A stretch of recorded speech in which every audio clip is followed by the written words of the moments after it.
Здравствуйте, дорогие телезрители! В эфире передача ПФР сообщает, и с вами я, начальник управления Пенсионного фонда в городе Канаш, Петрова Ольга Михайловна. Сегодня мы с вами продолжим разговор про детские пособия. В прошлой передаче мы говорили о ежемесячных детских пособиях на детей в возрасте от 8 до 17 лет. Данное пособие назначается гражданам Российской Федерации, одиноко воспитывающих детей с учетом комплексной оценки нуждаемости. Что такое комплексная оценка нуждаемости? При определении права учитывается среднедушевой доход семьи, который не должен превышать величину прожиточного минимума на каждого члена семьи. В Чувашской республике эта сумма составляет 9804 рубля, и размер пособия на ребенка будет составлять 50% от прожиточного минимума на ребенка. На ребенка у нас в республике определена сумма 9883 рубля. То есть выплата пособия на ребенка в Чувашской республике будет производиться в сумме 4941 рубль 50 копеек. Заявление можно подать через портал госуслуг, через мобильное приложение, либо лично посетив клиентскую службу территориального управления Пенсионного фонда. Данное пособие назначается на 12 месяцев, но не более чем до исполнения ребенку возраста 17 лет. Сегодня мы с вами поговорим о единовременных выплатах семьям, которые имеют школьников. И со мной сегодня в студии руководитель клиентской службы Козлова Татьяна Александровна. Татьяна Александровна, пожалуйста, кто имеет право на данные выплаты и как их можно получить? Право на данную единовременную выплату предоставляется гражданам Российской Федерации, которые постоянно проживают на территории Российской Федерации и имеющим детей в возрасте от 6 до 18 лет. При условии, если 6 лет исполнилось не позднее 1 сентября 2021 года, а 18 лет не раньше 3 июля 2021 года. Право на данную выплату также предоставляется опекунам, попечителям, усыновителям, которые воспитывают детей указанного возраста. Также на данную выплату право имеют инвалиды, лица с ограниченными возможностями по здоровью в возрасте от 18 до 23 лет, если они продолжают обучаться по основным общеобразовательным программам. Заявление на единовременную выплату 10 тысяч рублей мы стали принимать с 15 июля 2021 года, и заявление можно будет подать до 1 ноября текущего года. Есть два способа подачи данного вида заявления. Первый способ – это портал госуслуг, самый востребованный способ. И второй – обратиться непосредственно в клиентские службы управления Пенсионного фонда. При подаче заявления через портал государственных услуг никаких дополнительных документов родителям, опекунам предоставлять к нам не нужно. Все необходимые запросы мы будем производить самостоятельно. Многие родители, которые в прошлом году уже получали выплаты на детей, получили через портал госуслуг уведомления. Практически это уже оформленное заявление, которое необходимо проверить все необходимые реквизиты в заявлениях, проверить данные свидетельства о рождении, реквизиты расчетного счета и после проверки отправить данное заявление к нам на обработку. В том случае, если родители или опекуны не могут подать заявление через портал госуслуг, необходимо обратиться в клиентскую службу управления Пенсионного фонда. В этой связи хочу напомнить, что у нас в клиентской службе прием осуществляется по предварительной записи. Записаться на прием можно через сайт Пенсионного фонда или же позвонив по телефону горячей линии. На сегодняшний день на данную выплату у нас поступило более 8,5 тысяч заявлений, или на 13 700 детей. Заявления все рассмотрены, приняты как положительные, так и отрицательные решения. Первая выплата произведена была вчера, деньги поступили на счет родителей. То, что касается отказных решений. В отказных решениях в основном это были повторные заявления, то есть кто-то один из родителей уже подал заявление было рассмотрено, подает параллельно второй родитель, в данном случае выносится отказное решение, либо подают сами дети. Хочу обратить внимание, что данный вид пособия выплачивается одному из родителей, либо маме, либо папе.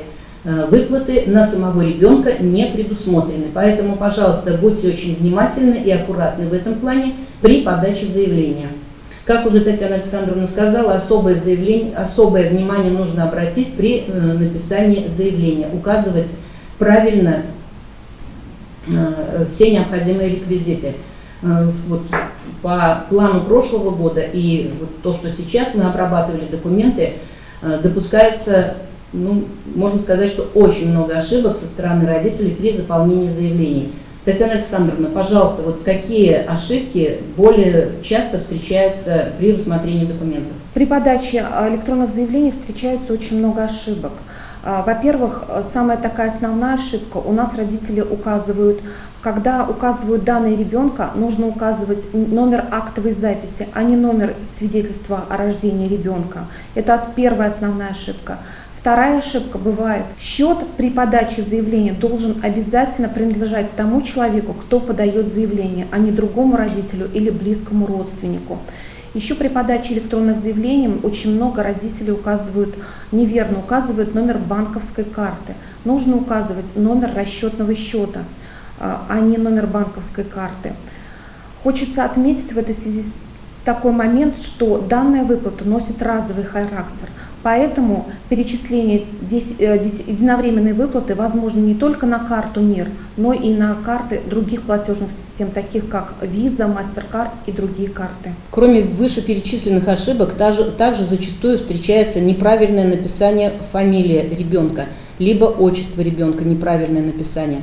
Поэтому еще раз напоминаю, что, пожалуйста, при заполнении заявления будьте предельно внимательны для того, чтобы заявления ваши были рассмотрены в срок, не выносилось отказное решение, чтобы вы денежки получили как можно раньше и успели спокойно ребенка собрать в школу. Сейчас я хочу остановиться на тех вопросах, которые поступили к нам в пенсионный фонд и поступают в клиентскую службу по телефону горячей линии, и ответить на эти вопросы.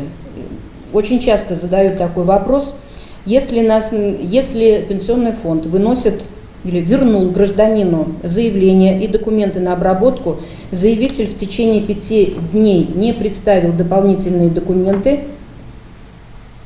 или не доработал заявление, то каковы действия органа пенсионного фонда?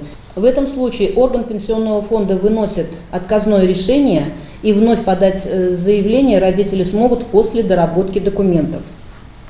Следующий вопрос. Пособие на ребенка назначается до достижения ребенком возраста 17 лет. То есть когда прекратится выплата?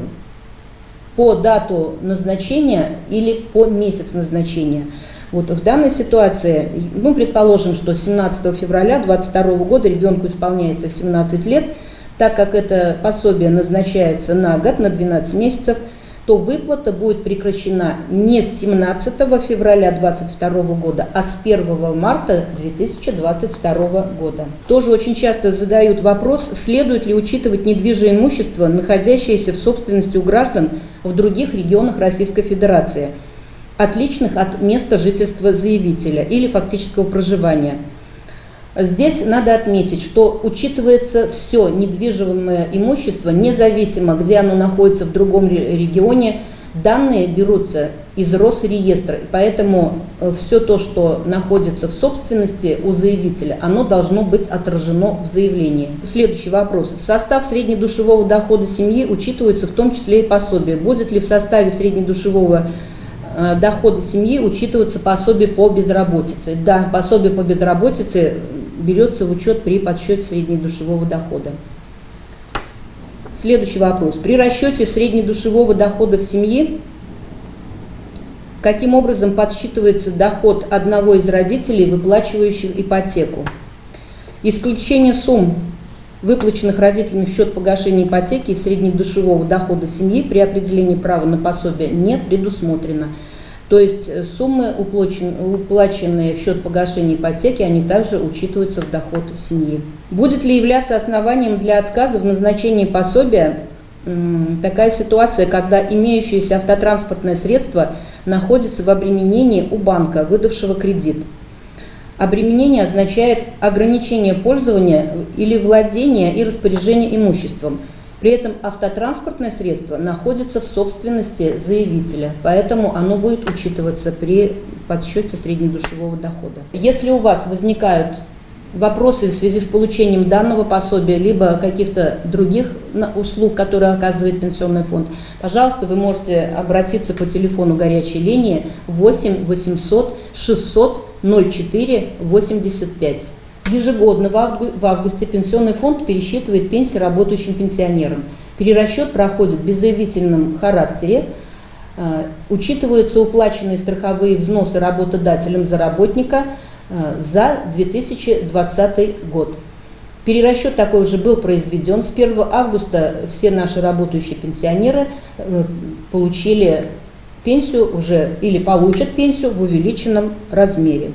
Уважаемые телезрители, еще раз напоминаю, что прием посетителей в клиентской службе Управления Пенсионного фонда в городе Канаш производится по понедельникам, вторникам, четвергам с 8 часов до 20 часов по предварительной записи. Телефон горячей линии 8 800 600 04 85.